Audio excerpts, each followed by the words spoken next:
Et un an plus tard, en 2018, je suis partie au Japon à la rencontre d'artisans dans le textile. Avant toute chose, je dois vous dire que c'est l'un de mes épisodes préférés de cette année 2024. Quand j'ai contacté Clotilde pour l'inviter à venir dans le podcast, je m'attendais pas à ce qu'elle me réponde déjà aussi vite, mais surtout avec autant d'enthousiasme. Avec 87 000 abonnés sur Instagram, la sortie d'un livre à la rentrée et des salons de création, je pensais que ma demande allait passer un petit peu inaperçue. Et pourtant, elle m'a tout de suite dit oui, et c'est vraiment avec cette vivacité sans prise de tête qui la caractérise si bien qu'on a mené cette discussion. Pour celles et ceux qui ne connaissent pas Clotilde Puy, c'est une artiste textile spécialisée dans le tufting, et on va vous expliquer en long, en large et en travers ce que ça veut dire. Ensemble, on a parlé de sa formation première au tissage, de sa mamie japonaise, de l'essor du tufting pendant le Covid et de sa vision de l'apprentissage. Et je me rends compte en le disant que dans apprentissage, il y a tissage. Waouh, quel jeu de mots!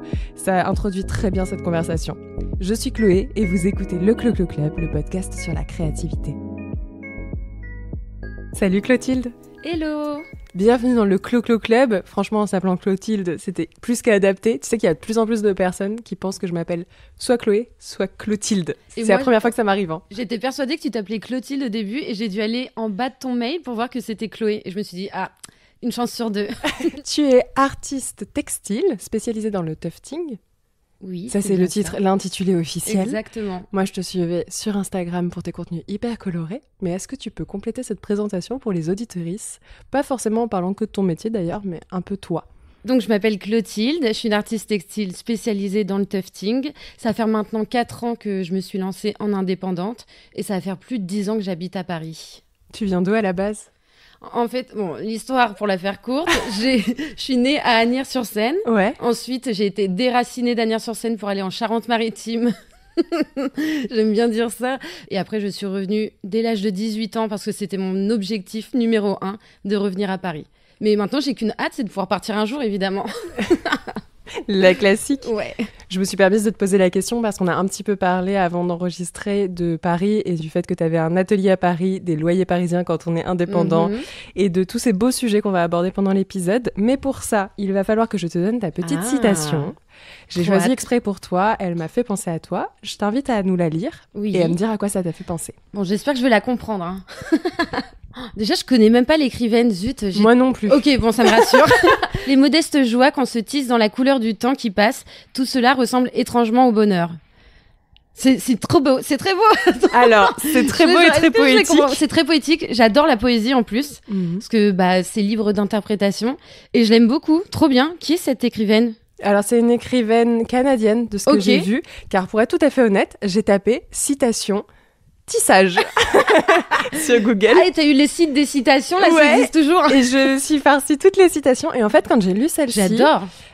Évidemment, elle parle de notre capacité à nous faire des souvenirs, mais il y avait 2 mots qui me semblaient hyper importants par rapport à ton travail, à savoir la couleur et le fait de tisser. Exactement. Car, à la base, tu as une formation en tissage. Comment est-ce que tu as découvert le tissage ? Au tout début, j'ai fait une formation dans la mode à Duperré. J'ai un BTS mode et une licence pro mode, donc un peu à l'ancienne. Et pendant ces études de mode, on avait la possibilité de faire des stages. Ouais. Et il y avait, un jour, il y a eu une proposition de stage d'une entreprise qui s'appelle la Maison Le Sage, où on pouvait faire un stage dans le tissage. Et moi, je me suis dit, j'ai peut-être jamais fait de tissage dans ma formation, mais je vais quand même postuler parce que ça m'intéresse énormément, que j'avais un peu bidouillé sur des métiers à tisser avec des fils pour faire des recherches d'échantillonnage. Et c'est comme ça que j'ai connu la Maison Le Sage, qui est une maison qui appartient en fait à Chanel et qui fait partie des métiers d'art sur Paris. Ils sont plutôt spécialistes dans la broderie. Et moi, j'étais dans le département tweed, donc pour faire les échantillons de tweed pour Chanel, et c'était absolument incroyable. En plus de ça, le tissage, c'est quand même une technique ancestrale, en l'occurrence, vraiment à travers le temps. T'étais sur des métiers à tisser manuels ? Oui, c'est ça qui est incroyable. Donc, on est vraiment dans des maisons de métiers d'art qui mettent en avant l'artisanat. Ouais. Alors, évidemment, pour tout ce qui est production des métrages, ils sont obligés de passer par l'industrie. Mais on va être sur des industries basées en Italie ou dans le sud de la France. Mais tout ce qui est échantillonnage se fait à la main sur des métiers manuels. J'ai même pu m'acheter à la fin de ce stage un métier manuel comme celui qu'on avait au sein de la Maison Le Sage. Donc ça, c'était vraiment chouette. On installe tout soi-même. manuel. Et eux, il n'y avait pas de métier jacquard où tu processes avec un ordinateur ou quoi. C'était vraiment que manuel. Et d'autant plus qu'on utilisait des fils qui peuvent s'utiliser avec des métiers où on travaille à la main, quoi. Qu'est-ce qui t'a plu et qu'est-ce qui te plaît encore dans le fait de tisser, dans l'acte de tisser ? Alors, aujourd'hui, je fais plus de tissage. Le tufting, c'est vrai que c'est très différent, mais le tissage, ça reste ma technique. Je sais pas si c'est ma technique de prédilection, mais en tout cas, c'est une technique que j'oublie pas. Et mon rêve, c'est un jour de pouvoir la réintégrer à ce que je fais. Mais par manque de place, c'est compliqué d'avoir mes métiers. Ce que j'adore avec le tissage, c'est que c'est une pratique qui nécessite en fait de prendre du temps. Ouais. Le chat. En gros, le tissage, c'est une pratique, donc comme la broderie, admettons, qui va mettre du temps. Et pour moi, à chaque fois que je me mettais à tisser, je suis quelqu'un de très anxieux, de très actif, etc. Et je rentrais dans un état de méditation. Mais franchement, c'était oui, ça, tu passes la navette, le temps de faire, de tasser tes fils, de recommencer. C'est toujours le même geste, finalement. En fait, c'est un geste, ça peut sembler répétitif, c'est un peu hypnotique. Et en même temps, il y a une infinité de possibilités en termes créatifs. Exactement. Etc. Dans les fils utilisés, les motifs, la combinaison des couleurs, l'épaisseur du tissu qu'on souhaite faire, etc. Donc, c'est ça qui m'a énormément plu. Et aussi le fait d'apprendre dans un contexte qui est une maison de luxe. Donc avec des exigences, du luxe. Et ça aussi, c'était vraiment hyper formateur. Et du coup, tu devais être entourée aussi d'artisans et d'artisanes experts dans leur métier. Est-ce que, du coup, ça t'a apporté, en fait, d'être à leur côté ? Là, je vais répéter 50 fois le mot extraordinaire, mais quand je suis arrivée là-bas, donc j'avais aucune base en tissage. D'accord. Et il y avait 2 créatrices sur place qui étaient là déjà depuis plus de 10 ans. Et ce qui est incroyable, c'est qu'il y avait vraiment, et c'est aussi ça pour moi l'artisanat, cette volonté de transmettre le savoir.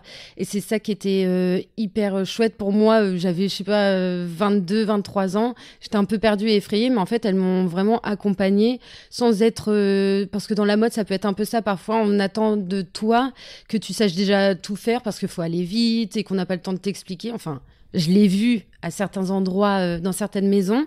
Mais là, c'était vraiment le plaisir de transmettre le savoir, quoi. Ce que j'allais dire, c'est quand même assez rare de voir à ce niveau-là et à ces échelles-là des gens prendre en apprentissage une personne comme toi qui n'avait pas de connaissances techniques de ce que c'était le tissage. Qu'est-ce qui t'a amené, en fait, là-dedans, dans la mesure où tu connaissais pas ? Très bonne question.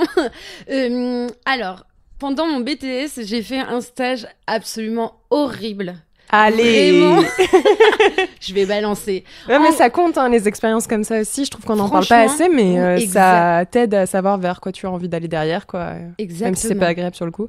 Et franchement, cette expérience... Donc, j'ai fait un BTS mode en ayant vraiment le syndrome de l'imposteur, où j'étais pas du tout à l'aise avec le fait de faire de la mode, du vêtement... Je me sentais pas confortable. Donc, quand on a fait les recherches de stage en BTS, je me suis retrouvée à prendre un stage vraiment pas terrible avec une dame qui venait plutôt du milieu du journalisme. C'était un peu avant l'influence même, tu vois. Okay. Et c'était, au début, elle m'a un peu vendu son projet. C'est un peu une touche à tout qui s'est fait elle-même. Elle avait plein de connaissances dans le milieu parisien. Donc, je me suis dit, ça peut être chouette. Au final, c'était la caricature du stage non rémunéré où tu fais des heures pas possibles, on te parle très mal. Enfin, j'ai un peu perdu confiance en moi à ce moment-là. Mais à la fin de mon stage, je me suis dit déjà, ça n'avait aucun rapport avec la mode, ce stage, aucun rapport avec la créativité. J'étais pas du tout considérée. Et je me suis dit, pour ma licence pro, il est hors de question que je fasse un stage nul. Donc j'ai fait, quand je suis arrivée en licence pro, c'est un peu long, mais j'ai fait plusieurs entretiens dans d'autres maisons. Et à chaque fois, je me disais, mais non. Donc j'ai refusé des stages et après, il y a eu cette offre-là. Et là, je me suis dit, ok, c'est ça que je veux. Et j'y suis allée au culot. Personne dans ma classe n'avait postulé parce que personne ne savait faire de tissage. Je dis, je m'en fiche. J'ai rien à perdre, en fait, autant le tenter. J'ai rien à perdre. Je monte mon book et surtout ma motivation. Et c'est ce que la recruteuse m'a dit. Je préfère prendre quelqu'un de motivé à apprendre plutôt que quelqu'un qui sait déjà faire et qui va s'ennuyer ou avec qui le courant passe pas, quoi. Et après ça, pourquoi t'as pas continué dans cette lancée ? Qu'est-ce qui t'a amené à aujourd'hui, du coup, faire vraiment du tufting à temps plein ? Parce que tufting, on n'a même pas expliqué ce que c'était. C'est vrai. J'explique maintenant ou d'abord je dis... Je pense qu'on peut faire une mini définition. Ouais. Et après, expliquer comment t'es passée de l'un à l'autre. Alors, le tufting, c'est une technique génialissime pour pouvoir faire des surfaces tuftées ou des surfaces moquettes pour avoir un peu un aperçu visuel. On utilise un pistolet qu'on va venir travailler sur une toile tendue avec des fils de laine. Et après, on peut, moi je dis toujours cette phrase, peindre avec de la laine. Donc, ça veut dire qu'on va pouvoir faire des tapis, du motif qu'on pourra ensuite faire en coussin, des décorations murales. Donc, vraiment, on est sur de la surface, mais qui après pourra se transformer en objet. Très clair. Voilà. Et pourquoi j'ai pas continué le tissage? Alors, à la suite de mes expériences au sein de la maison Le Sage, je pensais que j'allais être embauchée pour tout dire. Ouais, bah ça. C'était un peu mon souhait. Tu peux t'y attendre. Mais au final, et je pense que c'était une très bonne chose. Enfin, ils ont pas décidé de m'embaucher, mais de continuer avec un autre apprenti qu'ils ont fini par embaucher. Et au début, je l'ai pris un peu comme un échec, tu vois. Mais sauf que je me suis dit, mais non, c'est pas grave. Peut-être que je suis pas faite pour travailler comme ça parce que ça reste des traits 9h, 17h. C'est un travail, je dis un peu comme fonctionnaire, tu vois, sans être péjoratif, mais très stable, très confortable et un peu répétitif. Et donc, je me suis dit, c'est pas grave. Et j'ai toujours rêvé de partir 1 an à l'étranger. Et c'est là où tu es partie au Japon. Exactement. Alors, je suis pas partie du jour au lendemain. J'ai pris 1 année entière pour mettre de l'argent de côté. Donc, et construire le projet surtout pour pouvoir faire le formulaire du permis vacances-travail. C'est ça, il y a tout un formulaire à faire. Et j'ai fait pionne dans un collège. J'ai adoré faire ça. C'est vraiment, j'ai trop aimé faire ça parce que j'avais pas le sentiment d'échec. J'ai déjà fait vendeuse. Et en fait, quand on a fait des études de mode, pour certaines personnes et qu'on se retrouve vendeur, on a l'impression d'être en échec. C'est trop similaire, t'es dans le même milieu, quoi. Exactement. Et donc, voilà. Ce qui n'est pas forcément un échec, d'être vendeur, absolument pas. Mais quand on a fait, voilà, ça peut être un sentiment parce qu'on dit tous, de toute façon, tu vas finir vendeur. Tu vois, c'est un truc qu'on entendait tout le temps en école de mode. Bref, horrible. Et bref, tout ça pour dire que du coup, j'ai fait mon projet avec ma détermination. Et 1 an plus tard, en 2018, je suis partie au Japon à la rencontre d'artisans dans le textile. Il fallait quand même un projet en lien avec mon travail ou le domaine dans lequel je voulais travailler. Parce que tu devais justifier le fait de rester aussi longtemps sur place pour un visa, c'était... Non, alors... Ou vraiment pour toi? Oui, c'était pour moi, et parce que mes parents, ils m'ont aidé financièrement. Alors, ils m'ont pas lâché 500 000 euros. Tu leur as fait un petit PowerPoint en leur disant, je vais aller à la rencontre des artisans, c'est ça? Exactement. Enfin, mon père me disait toujours, ok, pars, c'est trop bien, mais n'oublie pas quand même de ramener quelque chose de là-bas. Ouais. Et je me suis dit, en fait, j'étais déjà allée en vacances, et c'est vrai que là-bas, il y a un rapport à l'artisanat, au beau, à l'esthétique, savoir-faire qui est impressionnant. Au savoir-faire incroyable. Et je me suis dit, mais en fait, oui, je vais pas partir...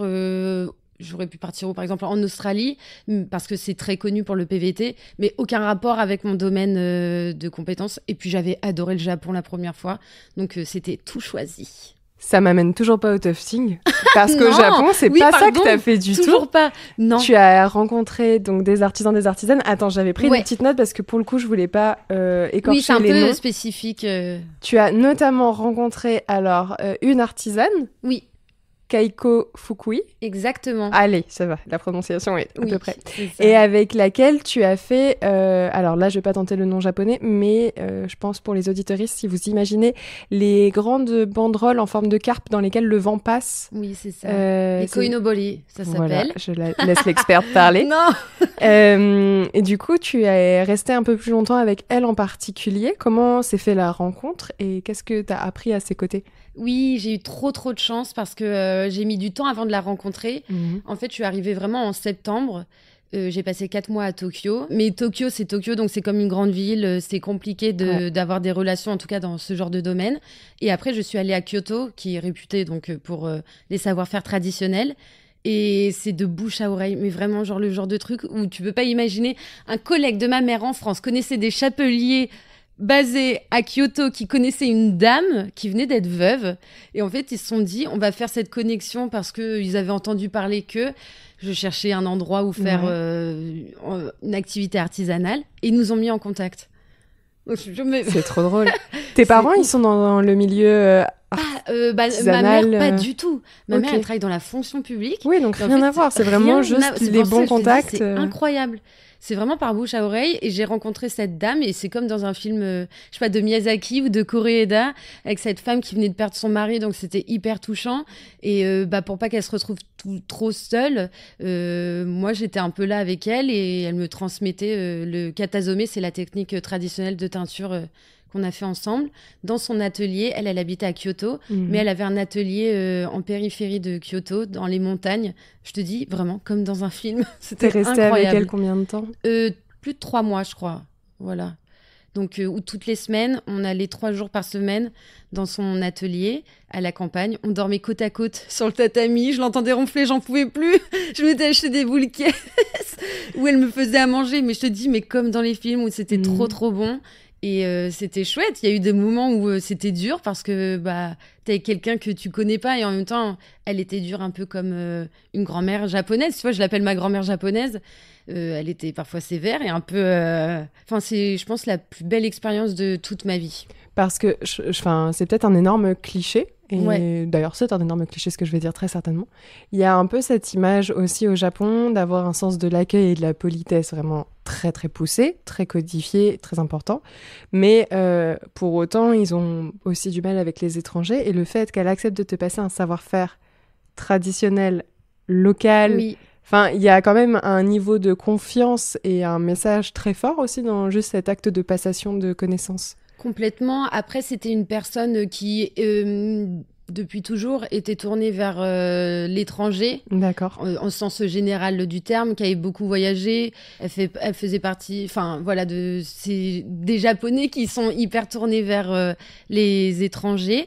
Et c'est vrai que c'est un pays hyper accueillant. Mais après, pour pouvoir rentrer dans l'intimité des gens, ça, c'est pas du tout facile. Ouais. C'est possible, mais ça prend beaucoup plus de temps. Et c'est pour ça, c'est d'autant plus incroyable que j'ai pu vraiment l'accompagner et qu'elle m'ait donné autant. On a fait beaucoup de festivals ensemble, les festivals traditionnels où elle me mettait... j'avais le droit de mettre son katazome, donc c'est une sorte de kimono d'été. Moi, je ne savais pas trop au début si j'avais le droit parce que, tu sais, ça peut être un peu gênant et considéré comme de la réappropriation culturelle de porter un vêtement traditionnel. Et puis, franchement, pour ceux qui n'ont pas l'image, du coup, celles et ceux qui nous écoutent, t'as les yeux bleus et t'es rousse. Exactement. Donc, voilà, la Babtou. Mais du coup, j'ai posé la question à plusieurs personnes au Japon, à plusieurs Japonais de différentes générations. Et la plupart m'ont dit, mais... c'est pas une question en fait. Pour eux, c'est pas du tout insultant et au contraire, c'était plutôt respectueux en fait. C'était respectueux et c'était même un truc à faire. Comment ça, tu passes 1 an au Japon sans porter une fois un kimono ? Et d'ailleurs, pour l'anecdote rapide, quand j'étais en vacances vite fait à Okinawa pendant mon année, j'ai rencontré un monsieur qui faisait du kimono à Okinawa. Et quand il était de passage à Kyoto, il m'a fait porter ses kimonos et il m'a pris en photo en mode j'étais son modèle, tu vois. Il m'a payé pour poser avec son kimono. C'était incroyable. Donc j'ai pu avoir l'expérience. Et là aussi, quand on aime le textile, le fait d'être habillé parce que quelqu'un nous habille pour mettre un kimono, extraordinaire. Et ça consistait en quoi, cette technique de teinture, du coup, du tissu ? Ouais, exactement. Ouais. C'est un peu comme la sérigraphie, mais en plus traditionnel. En gros, tu as une toile tendue et ça fonctionne un peu comme des pochoirs où on va mettre une pâte de riz. Et donc, les dessins sont pensés un peu en noir et blanc. Tu vois, comment on pourrait dire En inversé, en négatif, en fait, comme pour de la photo. Exactement. C'est un peu pensé en négatif, donc tu as des réserves, etc. Et après, c'est pour ça que quand tu vas réfléchir à ton dessin, il faut que tu puisses le réfléchir avec la technique. Parce que tu peux pas faire tout et n'importe quoi. Et pour que ce soit joli, il faut le penser... c'est presque du graphisme, là.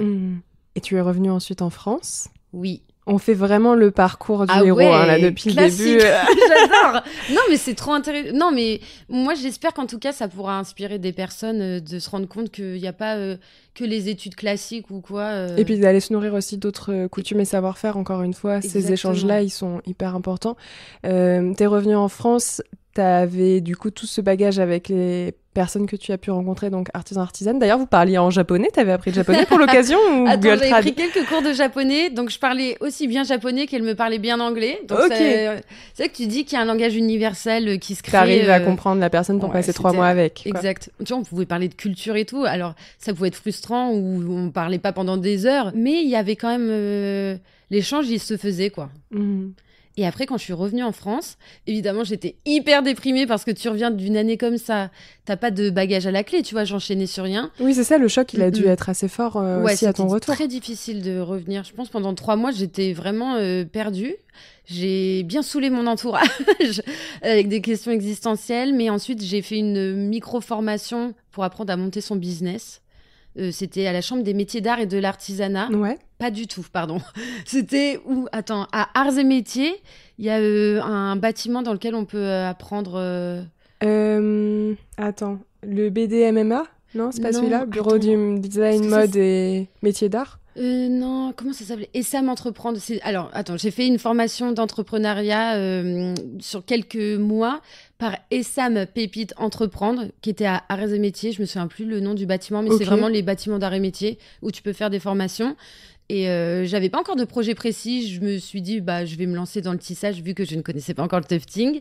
Et il y a eu le confinement. Et évidemment, pendant le confinement, j'ai découvert le tufting et c'est là où tout a commencé. Alors, 90% des gens ont découvert le tufting à l'occasion du confinement, dans les gens qui pratiquent le tufting ou qui en consomment et en achètent. Toi, comment est-ce que t'es tombée là-dessus? Mais sur les réseaux sociaux, vraiment. Ouais, c'est ça, en voyant passer des posts, basique. Des vidéos. Ouais. Je connaissais, alors, quand même, quand j'étais en études, je connaissais une artiste qui est encore très connue aujourd'hui, qui s'appelle, je veux pas écorcher son nom parce que elle est portugaise, Vanessa Baragao. On mettra le lien en description de l'épisode. Et elle fait des très grandes fresques qui mélangent le tufting, le crochet, le tapis touffeté, donc qui se fait à la main.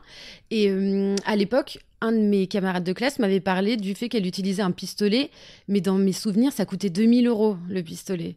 Donc quand j'ai vu cette technique avec de plus en plus de personnes, notamment aux États-Unis, qui pratiquaient le tufting, je me suis dit, mais attends. Tout le monde n'a pas 2 000 € à mettre dans un pistolet. Tu vois. Et en fait, il y avait un magasin sur Internet qui s'appelait Tuft the World. C'était américain. Et ils vendaient des tufting guns qui étaient tous en rupture de stock. Et bref, attends, je sais plus pourquoi je dis ça. Non, mais c'est comme ça que du coup, tu as découvert la technique. Et après, tu as commandé toi-même ton matériel et tu t'es dit, vas-y, je vais essayer direct.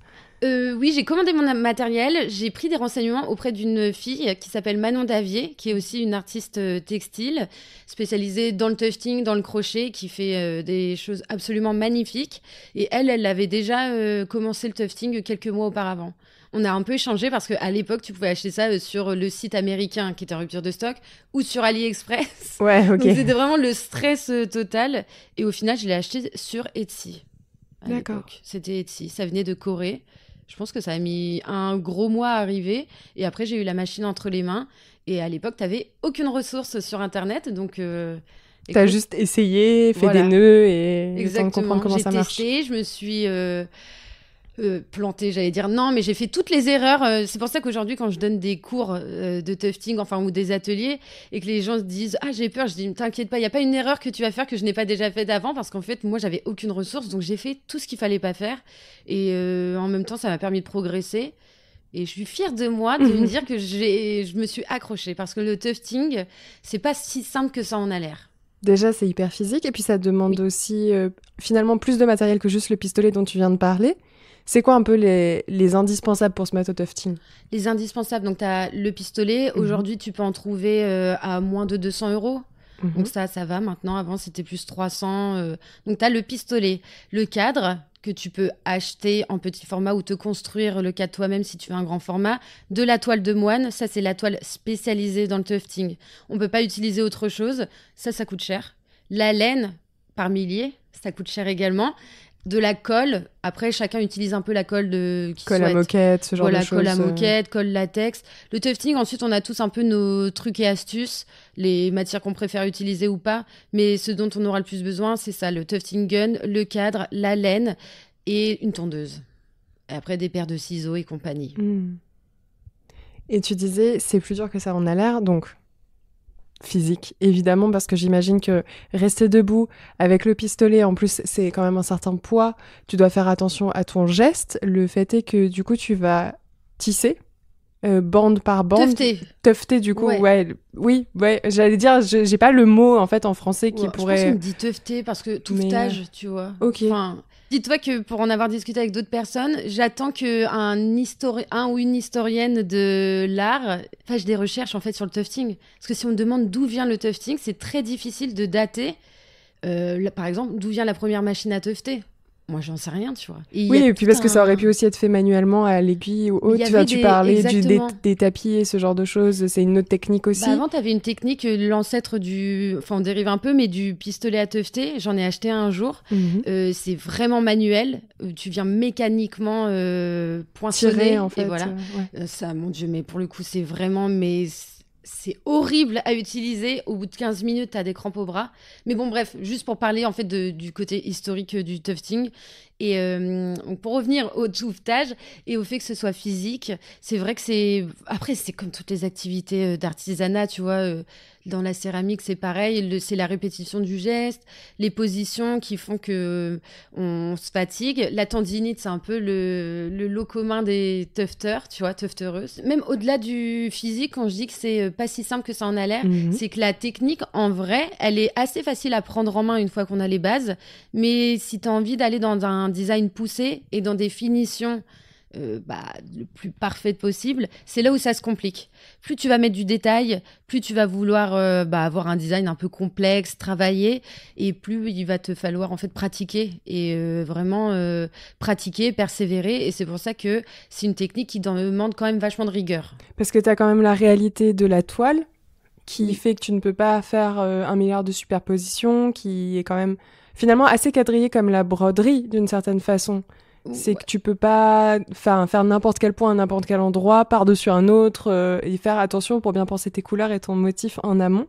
Je sais que beaucoup de personnes qui font du tufting dessinent soit directement sur la toile au crayon, soit font des projections d'un dessin fait au numérique, justement pour s'assurer que au niveau des couleurs, des coupes, de la forme, ça ait du sens. Toi, comment est-ce que tu fonctionnes? Moi, je suis pas trop à l'aise. Enfin, admettons, au début, je travaillais directement dessinant sur la toile parce que j'avais pas de projecteur, donc je faisais des formes abstraites.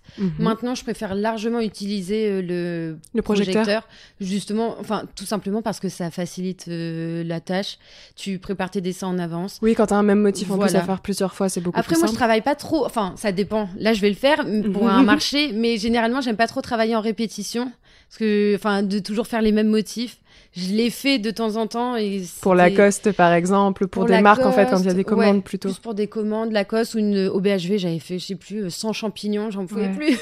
Mais sinon, donc là, déjà, indispensable d'avoir un projecteur. Et puis après, ou alors, si tu dessines directement sur la toile, il faut vraiment être très à l'aise sur les proportions et les échelles. Et ça, c'est pas donné à tout le monde. Donc voilà, le projecteur, je conseille aussi, si on a envie de faire du tufting, d'avoir un petit projecteur... 20 €, hein, un truc pas exceptionnel, mais c'est mieux. Tu fais tes dessins toi-même? Alors, oui. Pourquoi je dis alors? J'ai un gros blocage avec le dessin qui remonte à mes études d'art, où on m'a direct dit, catalogué, toi, tu sais pas dessiner, le trait est faible, c'est anecdotique, enfin, tu sais, toutes les catégories comme ça, quoi.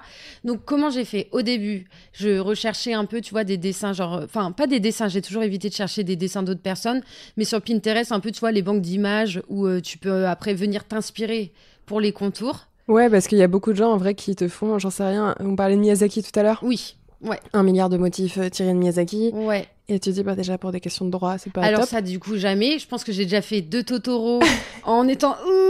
c'est vraiment parce que j'ai envie de les faire. Mais donc déjà, tout ce qui est licence, si tu les réappropries pas en plus à ta manière, ils circulent sur Internet. Hein, donc tu peux vraiment te faire... pas remonter les bretelles, mais ça peut vraiment être avoir très une gênant. amende, en fait. Avoir une amende. Et puis même, moi, ça m'intéresse pas de reproduire d'autres choses.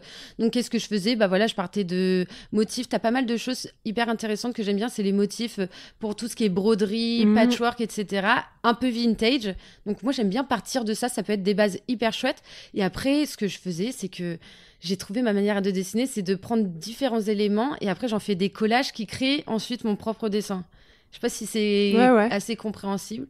Donc voilà. Et maintenant, j'essaye à la limite, prendre une silhouette, tu vois, genre un renard, je prends une silhouette d'une photo ou quoi, et ensuite je vais dessiner moi-même à l'intérieur. Tu vas toi-même remplir, ouais. Step by step, je reprends confiance en moi dans le dessin, Et par contre, voilà, j'ai jamais copié le dessin d'une autre illustratrice ou quoi. Ça, c'est pas possible. Mais après, voilà, de partir de coloriage, de trucs un peu vintage. T'as déjà fait des collabs avec des illustrateurs ou des illustratrices ? Oui. Donc ça, j'ai trop aimé. Avec Lorraine Sorlet, on avait fait des animaux. C'était trop chouette. Ma toute première collab, c'était avec Roxane Campois. Oui, c'est ça, avec Roxane Campois, qui est une illustratrice extraordinaire. Je crois qu'elle travaille surtout la gouache, si je dis pas de bêtises, et les animaux. Donc ça, c'était au tout début. C'était un vrai challenge technique pour moi parce que on rentrait dans des détails plus compliqués. Donc avec Lorraine Sorlet, avec Roxane Campois, et après... Mais c'est un truc qui t'a beaucoup plu et que t'aimerais faire plus souvent ? C'est pas grave, t'as pas besoin d'énumérer tout le monde, t'inquiète. Les collabs avec les illustratrices, j'aime beaucoup parce qu'en fait, tu vois, quand j'ai travaillé avec Lorraine, j'avais jamais fait d'animaux avant. Et après ma collab avec Lorraine, j'ai eu envie de faire des animaux et je me suis sentie capable d'en faire surtout. Ah, ça allait être ma question parce qu'aujourd'hui, en fait, tu fais énormément d'animaux. Tu parlais des formes abstraites à tes débuts. Oui. Mais là, c'est des animaux colorés. En veux-tu, en voilà. Il y a des petites crevettes, des petits crabes, il y a des toucans, il y a de tout, quoi. Mais parce que c'est ça qui est super chouette et c'est pour ça qu'il faut jamais supprimer son contenu qui date du début. Il faut accepter l'évolution, en fait. Et l'évolution. Et je trouve ça tellement rassurant de voir comme j'étais au début pas à l'aise. Donc, tu vois, je dessinais, des formes abstraites. Je me réfugiais là derrière ça. Même si récemment, j'ai refait de l'abstrait pour Lacoste et j'étais très, très, très heureuse d'en refaire et ça me donne envie de me repencher dans l'abstrait. Mais oui, tu vois, d'évoluer et de pouvoir faire des animaux maintenant, c'est aussi grâce à mes collabs. Et les collabs, c'est... Alors, pour la partie illustratrice, c'est elles qui sont venues te chercher ou c'est toi qui leur as écrit en disant « J'aimerais bien qu'on fasse quelque chose ensemble ». J'y pense parce que tu viens de le dire avec donc Lorraine, t'avais jamais fait d'animaux et elle t'a proposé de faire des animaux. Enfin, vous avez décidé de faire des animaux. Comment ça s'est fait, tu vois ? À quel moment elle s'est dit « je vais faire appel, si c'est elle en tout cas, à toi ». Alors que t'as pas de démo, tu vois, à montrer. Mais dis-toi même, en fait, la première personne artiste avec qui j'avais fait ma collab et qui m'a beaucoup aidée après pour me lancer, c'était Natasha Birds. Ouais. Et c'était elle qui était venue vers moi, comme après Lorraine est venue vers moi en voyant ma collab avec Natasha. Et en fait, c'est elles qui sont venues. C'était le début du tufting, donc c'est sûr qu'il n'y avait pas trop de concurrence. Et je pense que moi, vu que j'étais à l'aise avec les réseaux sociaux, je renvoyais quelque chose de peut-être qui leur parlait. Et donc, et puis j'ai l'impression Natasha Birds, du coup, dans tout son parcours, à la base, pour celles et ceux qui ne la connaissent pas, elle a commencé sur les réseaux, sur YouTube notamment, pour maintenant se consacrer à sa carrière artistique à temps plein, notamment la peinture, mais pas que. Et c'est quand même quelqu'un qui, de tout son parcours, a fait appel à des jeunes artistes, à des jeunes créateurs, créatrices, enfin...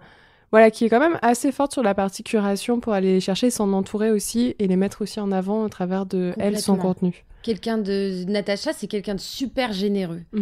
Vraiment, il n'y a pas du tout le sentiment d'être utilisé, tu sais. Parce que que t'aurais pu avoir elle est pas chère, elle est pas connue, allez, j'en profite, quoi. Et dans le milieu de l'influence, il y a pas mal de personnes qui agissent de cette façon-là avec les small business, comme on dit, ou les artistes indépendants, etc. Mais elle, pas du tout. Quelqu'un d'hyper généreux. Et après avoir travaillé avec Natasha, j'ai eu envie de faire des fleurs. Après avoir travaillé avec Lorraine, j'ai eu envie de faire des animaux. Mais vraiment comme source d'inspiration. Tu vois, elles ont débloqué à chaque fois un truc en moi de me dire, si j'ai réussi avec leurs dessins... pourquoi pas aussi faire les miens techniquement, j'y arrive. Parce qu'en fait, avec le tufting, j'ai une relation bizarre. C'est que avec la technique... Vu que je suis partie de zéro sans aide et que j'ai fait toutes les erreurs possibles et imaginables, j'ai toujours cette recherche de la perfection. Ouais. Et c'est aussi pour ça que je ne m'autorisais pas parfois à faire les animaux, les choses comme ça, quoi. Puis il y a aussi ce côté rassurant d'être dans une zone de confort de quelque chose que tu maîtrises. Bien sûr. Forcément. Sauf qu'au bout d'un moment, t'es limité créativement parlant, quoi. Si t'es toujours dans la même... Mais là, si mon agent écoute, promis, j'arrête de penser à la technique parce qu'elle m'a dit, maintenant, arrête d'essayer de penser à la technique que tu maîtrises parfaitement. Et maintenant, on pense plus au dessin et à faire des compositions de dessins, etc. Voilà, faut que j'arrête d'utiliser la technique comme je sais pas... Une excuse. Une excuse, voilà. C'est quoi ton rapport à la couleur ? La couleur, enfin, j'ai un rapport, mais qui m'est pas forcément pensé. Tu vois, c'est quelque chose d'hyper instinctif. J'adore la couleur, depuis toujours. Avant, je l'exprimais peut-être plus dans mes vêtements. Quand j'étais en études d'art, tout ce que je faisais, c'était coloré. Le noir et blanc, pour moi, ça n'existait pas, même si ce sont des couleurs, dirait Michel Pastoureau, le spécialiste de la couleur. Mais en tout cas, on a besoin du noir et du blanc, c'est sûr. Mais c'est vrai que moi, j'adore jouer avec la couleur. Mais tu vois, quand j'étais en cours et qu'on faisait l'approche plus scientifique de la couleur, c'est un truc où mon cerveau, il se met en freeze. Alors, je sais que c'est important, hein, mais pour moi, c'est quelque chose de spontané. Ok, j'aime trop tous les bouquins avec la colorimétrie, tu vois. Mais au final, pour moi, la couleur, c'est quelque chose aussi qu'il faut être libre dans la couleur. Ok, il y a des choses qui vont bien ensemble, mais moi, jamais je vais Tu vois, les seules fois où j'étais un peu déçue de mes couleurs, c'est quand j'ai pris un livre, une règle, et je me suis dit, ok, on va utiliser ces trois-là. Au final, j'étais pas convaincue. Donc, je saurais même pas, en fait, expliquer mon rapport à la couleur, parce que c'est quelque chose d'hyper instinctif. Et tu vois, même quand je prépare mes dessins, je prépare les dessins, mais je les colorie pas avant. Je les mets pas en couleur, sauf collab.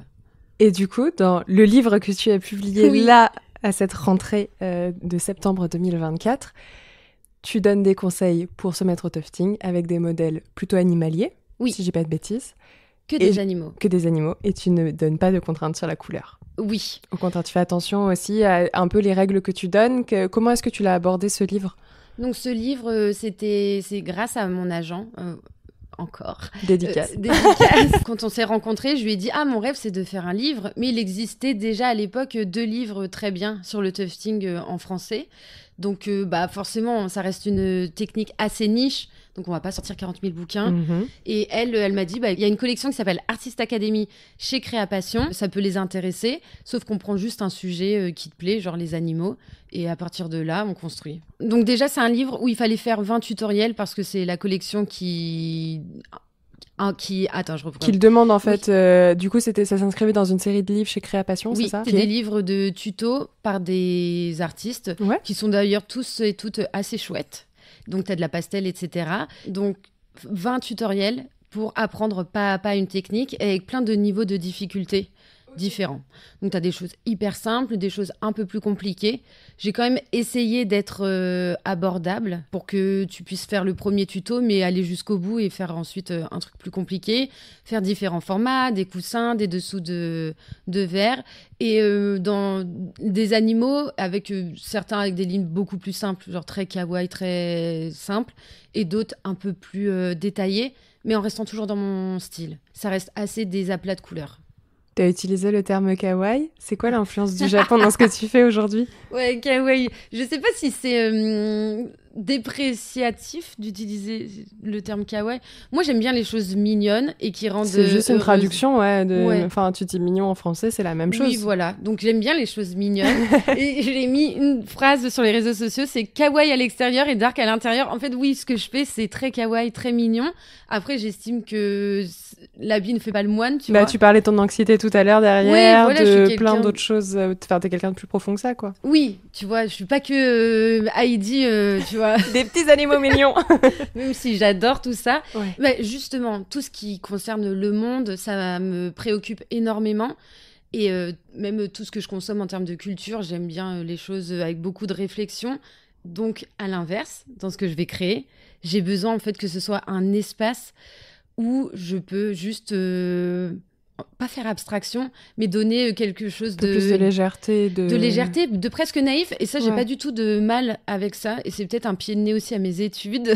C'est d'être vraiment genre, je suis pas dans un discours, je suis pas là pour théoriser quoi que ce soit. Je suis juste là pour me faire plaisir à moi et aux autres. Et d'ailleurs, quand les personnes me disent merci pour ton contenu coloré alors que c'est pas facile en ce moment, ça me fait trop plaisir. Parce que, non pas qu'on se voile la face sur la réalité, hein, c'est absolument pas ça, mais c'est aussi important d'avoir des sas de décompression. Totalement. Et moi, la création, c'est ça. C'est vraiment, j'ai pas la création torturée, j'ai vraiment la création, pour être heureuse. Et quand j'ai des périodes où ça va pas du tout, je m'empêche. En fait, j'ai toujours, je suis toujours créative.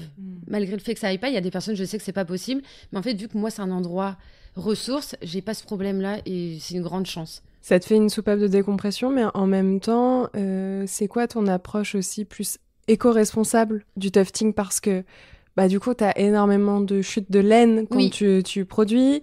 Ça reste du textile, donc en fonction de la laine choisie et de Bien son sûr. origine, voilà, ça dépend des provenances et des budgets de Ouais. chacun, hein, bien sûr. Exactement, on pourrait avoir des débats, mais Ouais. sans fin. Tu sais, c'est le serpent qui se mord la queue sur À partir le du choix moment de où la tu laine. produis aussi des choses, forcément, tu vas produire des déchets, ça va avec. Toi, c'est quoi un petit peu ton approche de tout ça? Est-ce que tu fais de l'upcycling? Est-ce que c'est quelque chose que tu as envie de développer aussi? Alors déjà, toutes les chutes de laine, et ça c'est un tips si vous faites du tufting ou je sais pas, de la couture, du tricot ou quoi, je récupère les chutes de laine et je les mets en garniture pour mes coussins. Ouais, tu fais tout l'intérieur Donc, ça, avec. Ouais, c'est trop pratique et en plus c'est beaucoup plus résistant que la garniture qu'on achète toute faite. Après, je produis pas en surnombre. Tout ce que je fais, ça reste des pièces uniques. Je fais pas de surproduction, donc là-dessus. Il n'y a pas énormément de déchets non plus, tu vois. Je reste qu'une seule personne qui produit à une toute petite échelle. Donc, j'avoue, je suis plutôt confortable. Ouais. On peut toujours être mieux. On peut toujours être pire aussi. Mais je sais que moi, je suis assez confortable sur Ta façon de produire, ma en tout façon cas. de produire. Franchement, c'est pour ça que... Alors, ne jamais dire jamais. Hein, tu sais jamais un projet qui t'oblige à faire ça. Mais de délocaliser et faire fabriquer certains tapis en Inde, ce serait complètement... contradictoire avec l'entreprise que je suis en train de faire à l'heure actuelle. Et d'ailleurs, j'ai pas envie de devenir une entreprise du 440 ou une entreprise pour faire des tapis. Mais je sais que ça, franchement, ouvrez une entreprise de production de tapis en France en mode tufting. Je suis sûre qu'il en existe déjà plein, mais moins cher que celle du luxe. Ça pourrait cartonner de ouf. Mais moi, ça m'intéresse absolument pas. Ça enlève la partie créative et ça enlève aussi la partie fait main. Alors, c'est sûr que quand tu dis aux marques, il me faut 3 semaines pour faire ça, oui, c'est sûr que c'est un peu plus long. Mais c'est pour ça qu'ils font aussi appel à toi. Oui, ah oui, mais complètement. Derrière. Bien sûr. Enfin, tu vois, c'est comme l'illustration et tout. Il y a la personne qui fait, et puis après, il y a aussi ensuite... Bon, bref, j'ai rien à dire. N'importe quoi. Alors là, t'es en train de nous construire ton empire. T'imagines? Il y a un truc dont on a parlé, pareil, hors micro, et je trouve que c'est intéressant qu'on l'aborde ensemble maintenant. À savoir, effectivement, pendant le confinement, tout le monde s'est mis au tufting. Oui. Il y a eu plein de gens qui se sont lancés. Au deuxième confinement. Moi, qui se sont lancés en plus de façon pro, donc en créant un compte Instagram, une boutique Etsy, un petit Shopify par-ci, un petit Shopify par-là.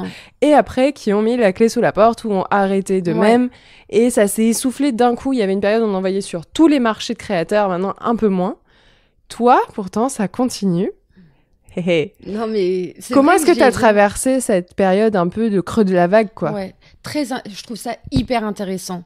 Quand j'ai commencé le tufting, j'ai eu de la chance. Je l'ai pris à un moment où c'était le début de la vague, tu vois. Donc, où les gens s'y intéressent. Du coup, t'as surfé comme il faut. Ah ouais. Et c'est pour ça, tu vois, que sur les réseaux sociaux, notamment, ça a vachement bien pris. T'as une belle communauté. Au tout début, avec, par exemple, Atelier Paolo, Charlène, à l'époque. Et donc, on était vraiment au tout début, ça a bien pris. Après, il y a eu cette fameuse arrivée autour de l'engouement. Donc, tous les jours, je voyais des nouveaux comptes de tufting s'abonner à moi. J'étais en stress. Forcément, tu te dis, mais attends, on est 3, il y aura jamais de la place pour tout le monde ou quoi. Donc ça, j'ai dû apprendre un truc, c'est qu'il y aura toujours de la place pour tout le monde. Parce que, par exemple, en fait, je me suis dit, à un moment donné, si les gens s'y intéressent, les marques vont s'y intéresser pour faire des collabs, notamment. Les gens vont vouloir faire des ateliers. Donc, en fait, vaut mieux qu'il y ait plus de gens qui s'y intéressent, ne serait-ce que pour trouver du matériel. Parce qu'en fait, quand c'était dur de trouver du matos, la toile de moine, etc., je suis bien contente que, en fait, il y ait eu un boom. Comme ça, il y a eu plus de, tu vois, l'offre et la demande. Et après, donc, il y a eu ce creux de la vague où, comme toutes les choses, en fait, avec Internet, sauf que, vu que c'est Internet, c'est hyper rapide. Tu vois, d'un coup, ça monte. Genre, en 6 mois, c'était extraordinaire. Vraiment, franchement, j'ai pris, 40 000 abonnés d'un coup. Après, ça se calme. Et quand ça se calme plus rapide. Enfin, c'est plus proche dans le temps. Mais t'as pas lâché, tu t'es pas dit je vais arrêter, je vais pas en faire mon métier en fait. Jamais de la vie. En fait, pourquoi je me suis jamais dit que j'allais arrêter? Parce qu'en fait, je l'ai pas commencé parce que je trouvais que c'était cool et à la mode. Non pas que ce soit une mauvaise chose, mais je l'ai vraiment commencé parce que j'ai eu un énorme coup de cœur sur cette technique. Tu vois, les choses à la mode, j'aurais pu me dire, dans ce cas-là, je fais de la poterie ou quoi. Mais la poterie, je sais que j'aimerais trop en faire, mais jamais j'en ferai mon business parce que c'est pas adapté à moi. Je vois pas ce que je peux en faire créativement. Le tufting, c'était un coup de cœur créatif. Et après, j'ai pas lâché parce que je me le suis interdit. Je me suis dit, ok, peut-être que les gens arrêtent, mais moi, je vais continuer à essayer d'avoir des collabs, à travailler jusqu'à il y a 1 an, tu vois, les collabs, il y avait encore pas mal de budget, donc je pouvais en faire sur les réseaux sociaux. Après, il a fallu réfléchir autrement pour sortir des réseaux et faire vivre le tufting ailleurs. C'est là où tu as commencé à faire des cours et des ateliers ponctuels? Ouais, les cours, les ateliers, et après les ventes genre au BHV, des choses comme ça. Mais voilà, c'est comme toutes les techniques c'est comme toutes les modes, mais je sais qu'il y a eu un creux de la vague et ça s'est ressenti aussi pour moi par rapport aux réseaux sociaux. Les gens s'y intéressaient un peu moins. Et au niveau des achats aussi? Des achats, moi, j'ai jamais vu de ça a pas bougé, différence. Ça. Pourquoi? Parce que je fais pas des achats je fais pas des ventes sur mon site très régulièrement. Donc quand je fais des ventes, c'est vraiment des mini collections, tu vois, c'est un drop de temps en temps.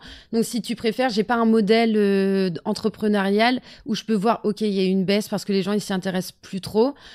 Alors les gens par contre investissent peut-être moins, mais ça c'est plus le rapport à l'économie, tu vois, on est moins sur des grosses avec pièces. L'inflation, c'est hyper compliqué d'investir et ceux qui font ont un certain pouvoir d'achat et pour autant peuvent pas non plus se permettre de faire des gros achats. Non, c'est clair. Donc tu vois, quand je fais des marchés, maintenant je fais des petites pièces et je me suis dit aussi tiens, je vais retourner sur les marchés parce que internet c'est bien, mais au bout d'un moment tu te sens un peu seul. Mais bref, tout ça pour revenir au tufting qui a eu cette baisse après de popularité, mais je pense qu'elle a une baisse de popularité aussi rapide qu'elle en a une de popularité. Attends, j'ai un truc à dire. Non, qu'en gros, peut-être que le tufting c'est devenu à la mode hyper rapidement et que du coup on a l'impression qu'il y a une grosse chute derrière parce que forcément il y a plein de gens qui ont voulu se lancer.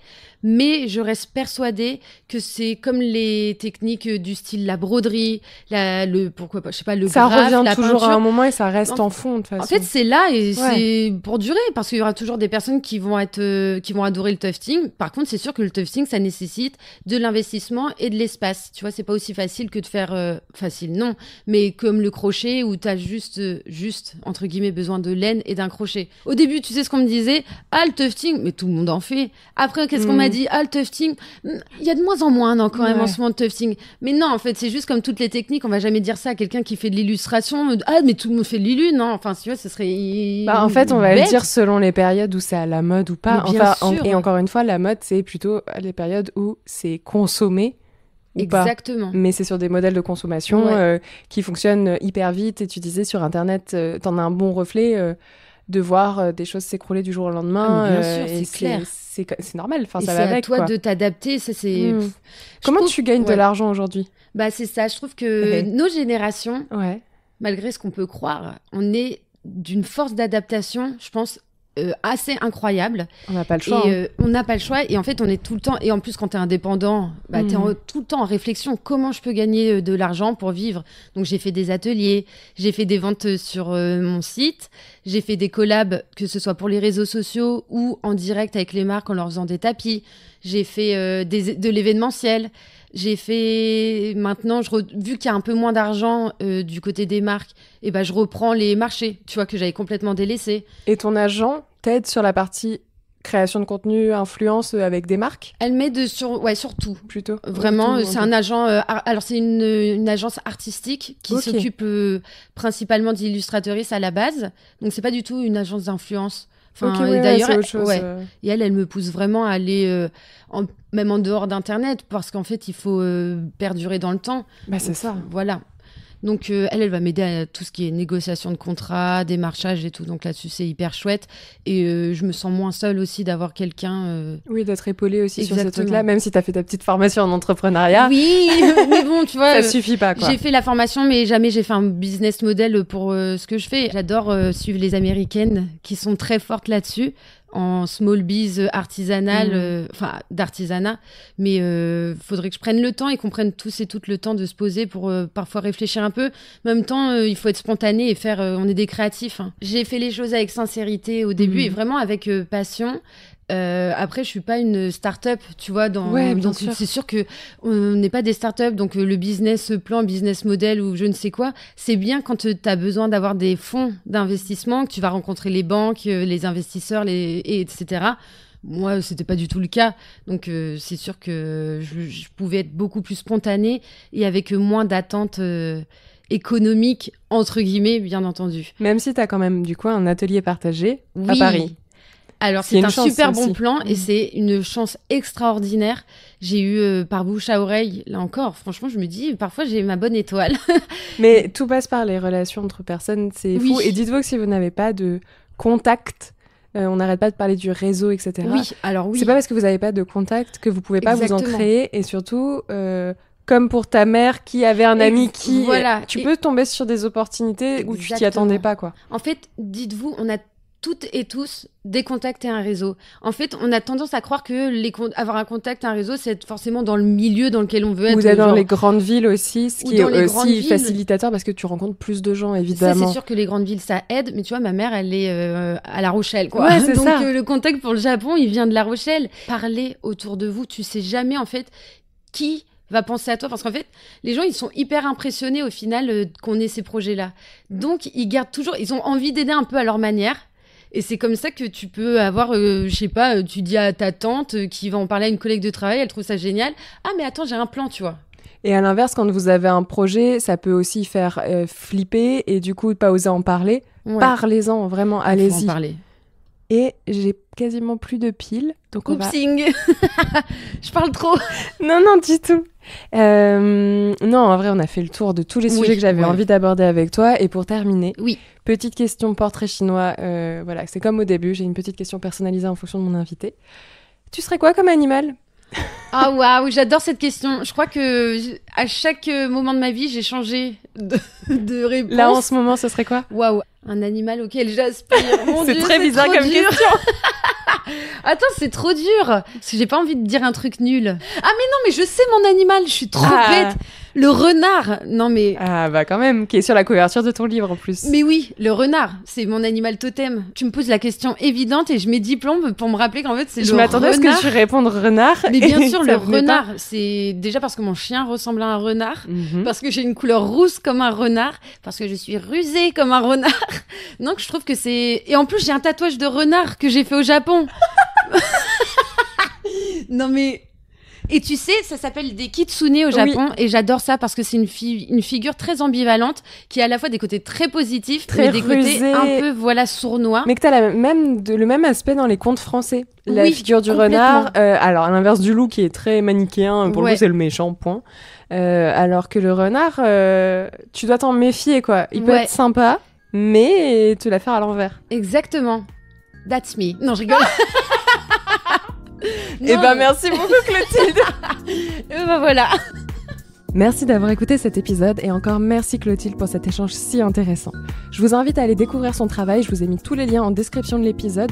N'hésitez pas aussi à lui commander des tapis ou des objets pour vos cadeaux de Noël, c'est vraiment une bonne idée et un bon soutien à une artiste indépendante.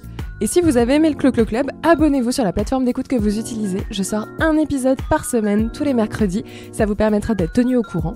Vous pouvez me laisser 5 étoiles et un commentaire sur Apple Podcast et sur Spotify, ou venir m'écrire directement sur les réseaux sociaux, @Clo-Clo Club sur Instagram, TikTok et Threads, où je partage plein de contenus annexes aux épisodes. Sur ce, moi je vous dis à la semaine prochaine pour le tout dernier épisode de cette année 2024. Bye!